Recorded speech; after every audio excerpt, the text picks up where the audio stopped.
все работает вроде как бы. У меня, по крайней мере. Начинаем новый стрим. Опять в 4 часа. Но это не моя вина. Почта России. Ну, потом чуть подробнее. Сначала проверим, как все работает.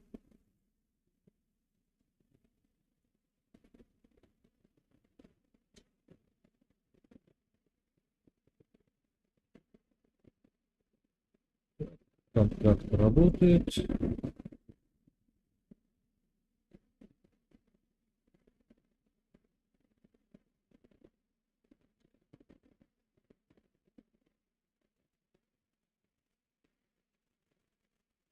Тоже работает. Ну и замечательно. Раз все везде работает, начинаем новый стрим. Напоминаю, что как только начнется вторая часть стрима, то есть вопросы и ответы, начнется розыгрыш. И если вы во время розыгрыша подпишитесь, поставите лайк и нажмете кнопку «Поделиться», независимо от того, в какой соцсети вы смотрите, пусть YouTube, ВКонтакт,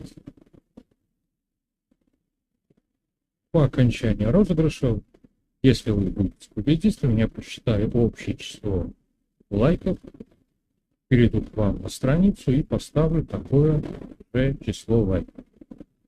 Будет 10, поставлю на первые 10 постов, будет 100, поставлю на первые 100. Поясняю, что зачем делать. Подписаться вам нужно, чтобы система вас посчитала. После окончания стрима можете нажать «Подписаться», никакой проблемы в этом не будет.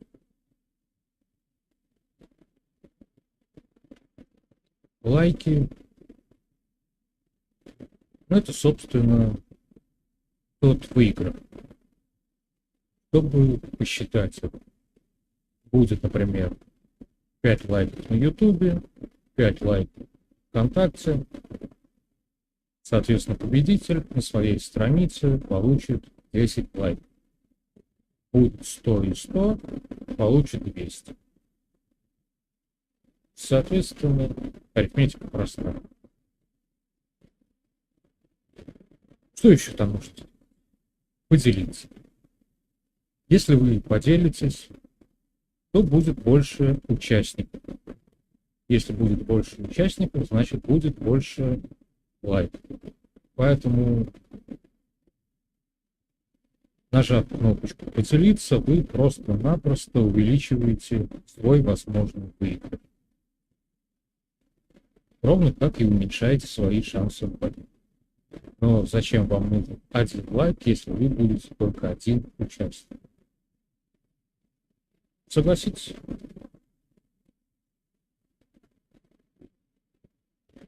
Ну а тем временем переходим ко второй части.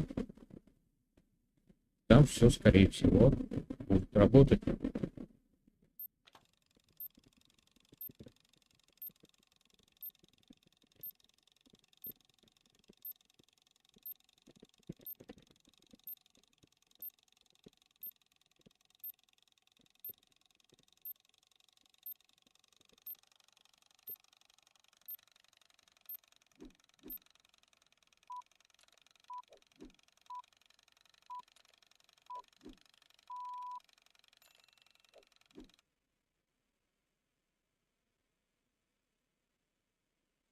Обратный отсчет розыгрыш пошел.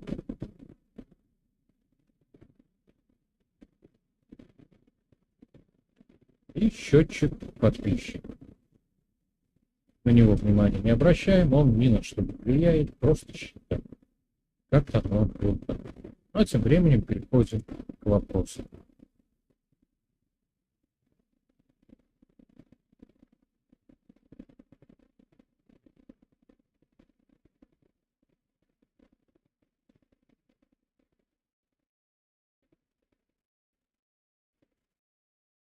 Нет, в прошлом выпуске не было кидалов в розыгрыш.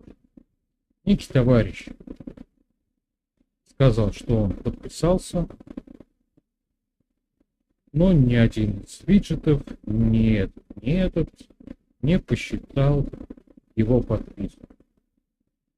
Сам он был с Ютуба, посмотрел, где что написано, зашел потом в статистику, посмотрел. Если бы он подписался, а потом подписался, то был бы сначала прямая линия, потом +1, потом -1. Не было ничего. Поэтому товарищ просто нажал кнопочку, написал комментарий.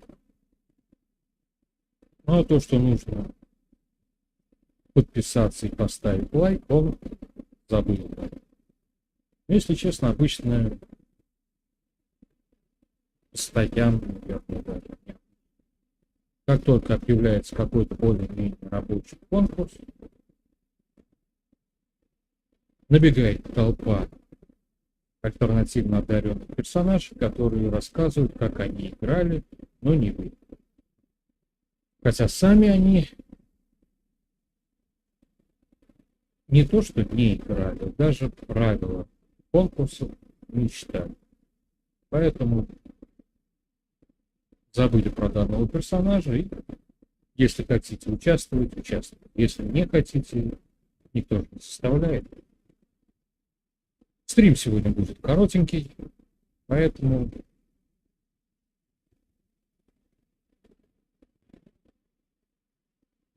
забыл рассказать о том, что начал на Бусти писать некоторые тексты.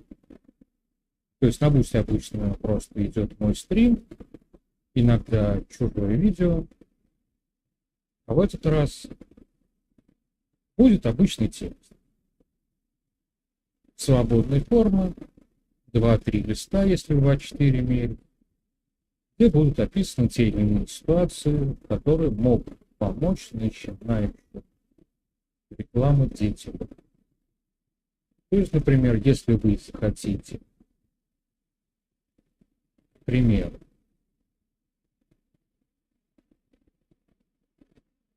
сделать рекламу своему аккаунту в какой-нибудь социальной сети, то просто прочитав эти тексты, вы это сможете сделать сами, не потеряв каких-либо больших денег.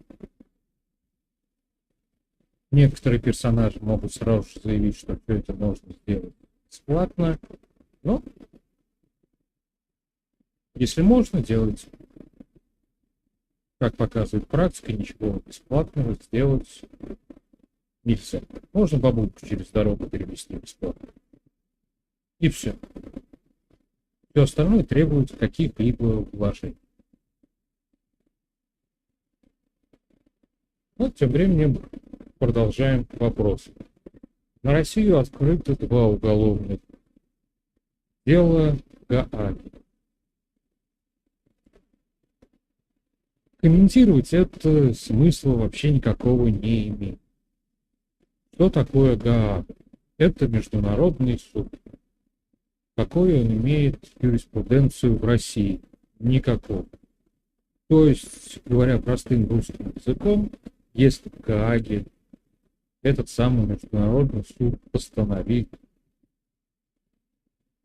что Россия является страной-оккупантом, и ей нужно вернуть какие-либо территории, плюс какие-либо деньги украинской,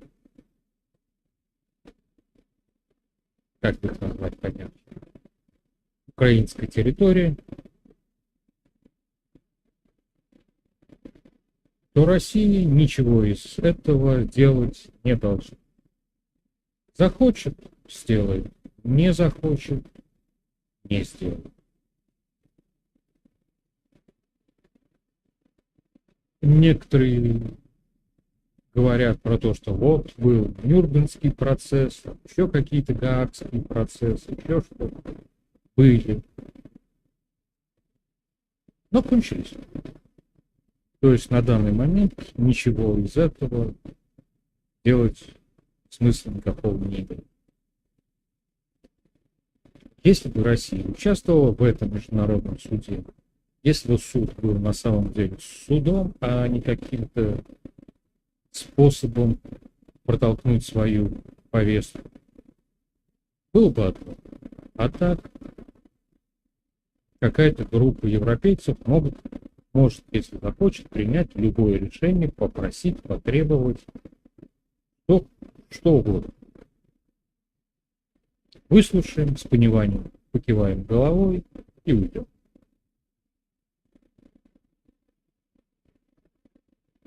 Кстати, если кто не видел, тут наверху последний донат. Сообщения ваши здесь отображаться не будут по простой причине. Представьте, если тут еще будут сообщения, то все где-то вот здесь будет заканчиваться, меня за этим видно не будет. Поэтому есть как есть. Следующий вопрос. На Черном море российский Су-27 столкнулся с американским беспилотником МК-9 «Риппер». Некоторые персонажи по этому поводу написали, что вот смотрите, мы не боимся Америку, Америка вернулась, терлась, все такое прочее. Что было на практике? Разведывательный беспилотник летал на международной ничейной территории, ну и, скорее всего, следил за движениями чего-либо в Крыму. Его встретил два российских Су-27, полетали вокруг него, потом один из пилотов пролетел на очень близком расстоянии и то ли 2, то ли 3 раза сбрасывал тур. Непобедимый американский беспилотник был поражен, не вынес такого унижения и свалился в Черное море, где и утонул на глубине 900 метров.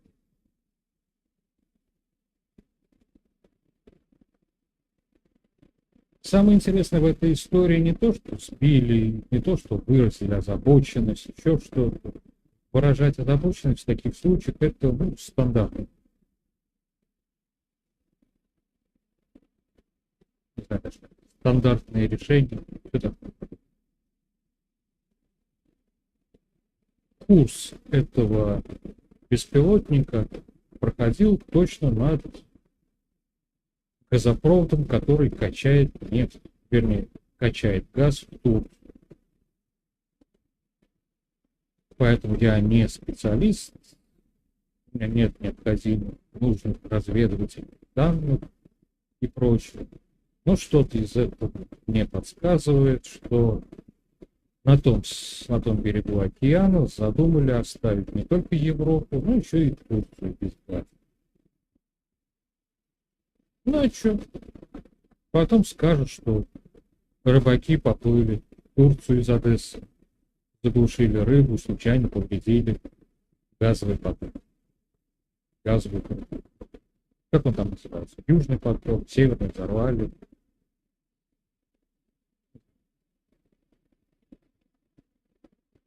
Но по большому счету обычные события.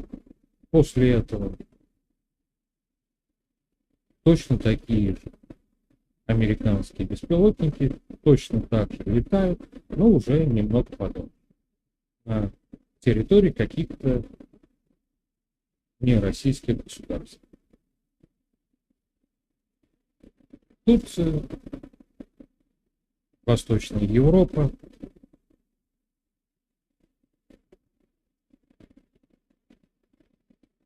Но там пускай любят.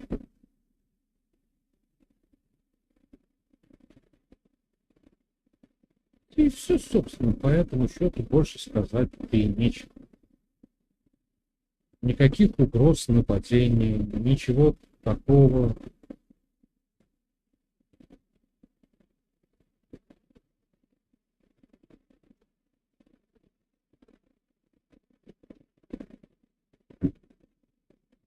Пролетали, уронили. Да. Индийский потолок на нефть. Ну, я стараюсь писать вопрос в том виде, как его прислали.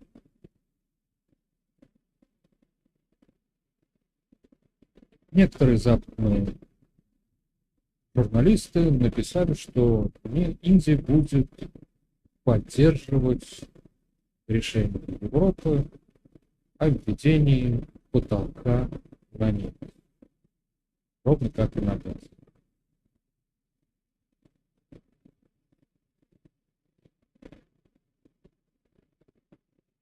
После этого обнаружилось то, что российские журналисты ровно точно так же читают западную прессу и тоже начали писать, что Индия будет покупать нефть по 60.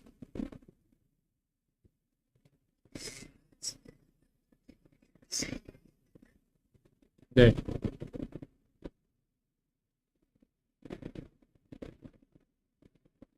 Уведомление от компании «Газпром».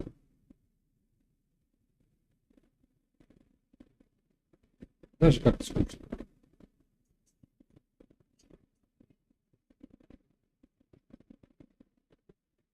Ну да ладно.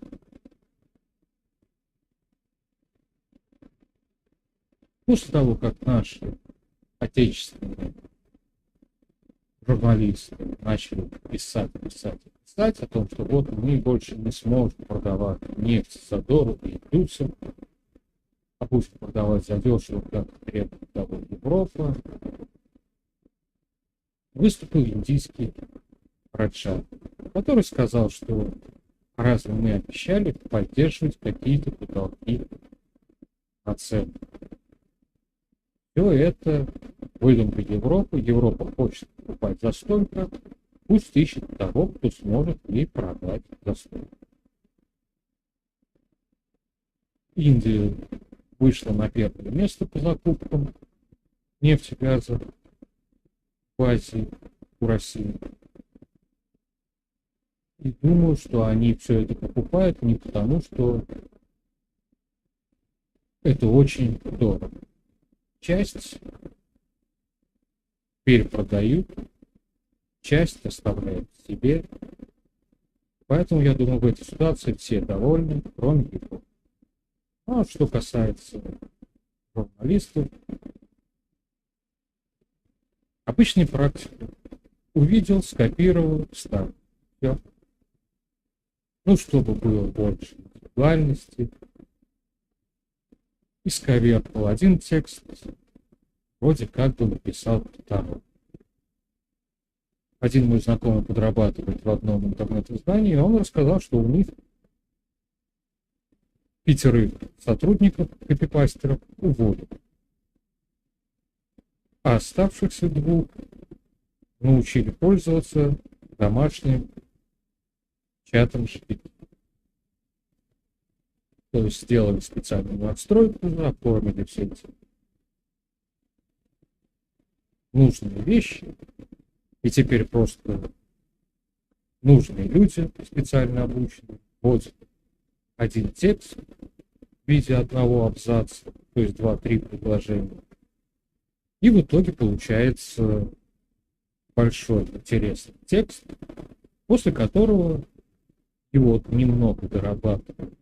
Опять же, люди, чтобы этот текст был написан человеком. И после этого публикуют. Поэтому вот так оно все и идет. Быстрыми шагами в сторону победы Терминатора. Думал, прогуляюсь после того, как закончу этот стрим. Какая-то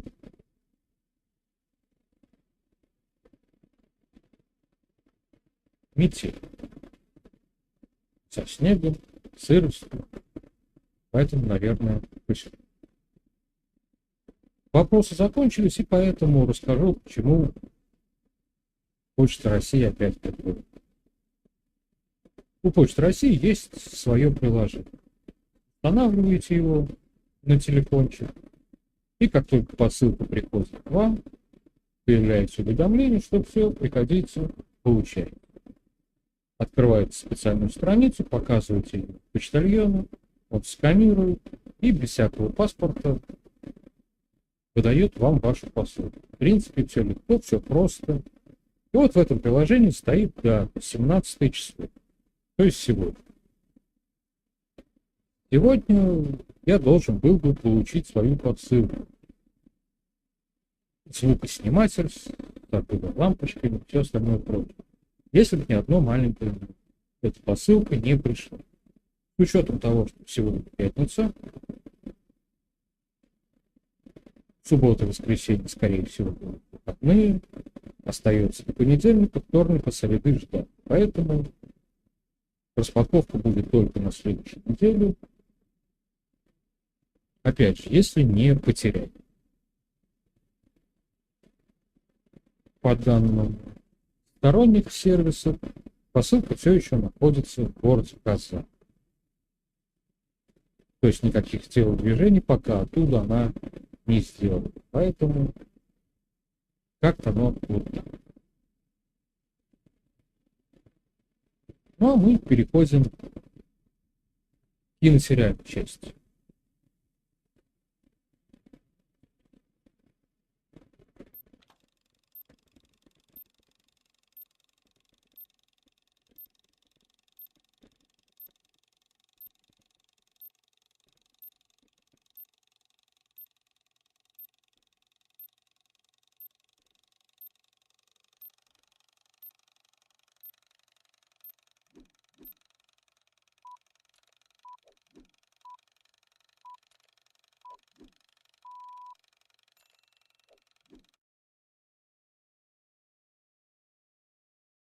И на сериальной части у нас сериал российский «Аутсайдер». Когда я его начал смотреть, показалось, что это обычный сериал про обиженного мента, которых сняли уже, наверное, 1001, которые отличаются друг от друга только актерами, изредка сюжетами, но, как правило, все одно и то же. Данный сериал поначалу совершенно ничем из этой общей массы не выделял. Начальник уголовного розыска обвиняет, что он застрелил свою любовницу. Он клянется божиться, что не причастен к гибели девушки. Снимает с должности суд, а суд его раз и оправдывает. Приходит к своему начальнику и узнает, что его место уже занято, и он может вернуться в полицию только в новый отдел, где занимаются висяками. Причем теми висяками, которым уже там по 10-15 лет. Выбор небольшой, поэтому уходит работать в этот отдел начальник.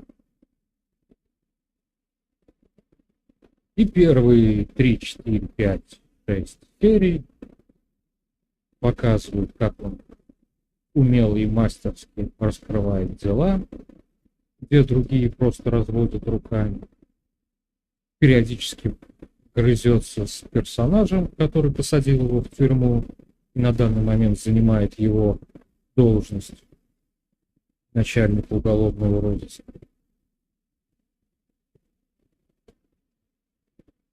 И вроде как бы ничего особенного.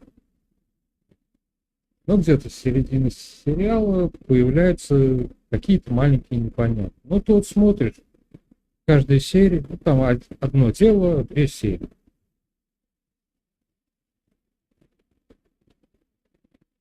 Убит человек, обвиняют, соответственно, в его смерти другого человека. А потом этого другого человека отмазывают, оправдывают, немного переигрывают, чтобы было как отмазаться, потому что убил он не потому, что был пьяный, глупый и немножко дебоширил, а потому что защищал ребенка, что-то там еще подобное. То есть вроде как бы и дело раскрыли, а вроде как бы и не совсем раскрыли. вроде как бы спасли какого-то депутата от убийства, а с другой стороны, вроде как бы и не спасли. Ну, в таких моментах нужно показать, что злые персонажи все равно будут наказаны, и это списывают на самих персонажей. Кто-то не хочет сдаваться, кидает муляж гранаты, его расстреливают, кто-то что-то еще тому подобное делает, за кем-то просто братки следят и решают отжать у него пропавшие 300 тысяч. Ну, вроде как бы оно все вот так. А под конец сериала совсем становится все интересно. Не буду рассказывать, как там идет вся перипетия. Главным злодеем оказывается самый главный милиционер, генерал, который оказывается совсем не тот человек, за которого он себе выдает. И вот расследуем старинные убийства, арестовывают всех. Главного вора авторитета в законе, его друга, начальника уголовного розыска, куча каких-то там левых персонажей, ну, которые вроде как бы свидетели просто убивают, а когда приходят за главным героем, отстреливается, и под конец, после небольшой беседы, убивает генерала, приезжает Следственный комитет, одевает наручники, ну, вроде как все уже, победа за нами, и прямая открытая дорога во второй сезон. Не могу сказать, что прямо отличный, идеальный сериал. Если бы его сократили, например, с 24 до 12 серий, добавили бы немного побольше диалога, немного побольше действия.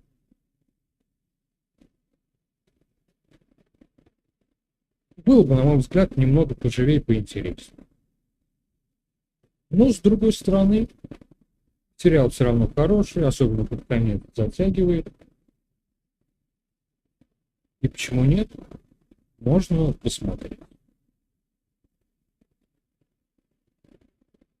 Вот сейчас, в принципе, надо посидеть, подождать, когда закончится 6,5 минут, чтобы сказать, что розыгрышев сегодня опять не будет по причине, что просто не нашелся человек, который решил в нем принять участие. Часть программы, которая помогает стримить, выводит на экран все буковки, тексты и прочее, прочее, прочее.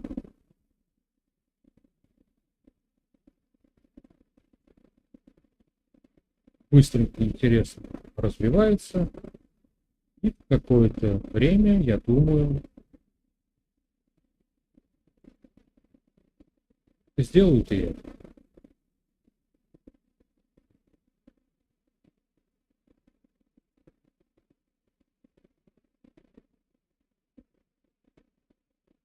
Я вот пока просто перенес немножко.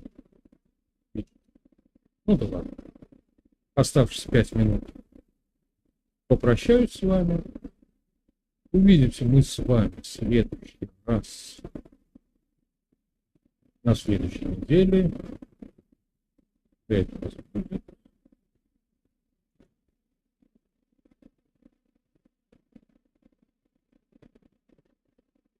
21 числа. Про время ничего не скажу. Может быть опять часа в 4, может быть в 7, как обычно. Посмотрим. Если что, следите за социальными сетями. В них я, как правило, ничего не пишу. Но если будет что-то новое и интересное, то вы об этом узнаете.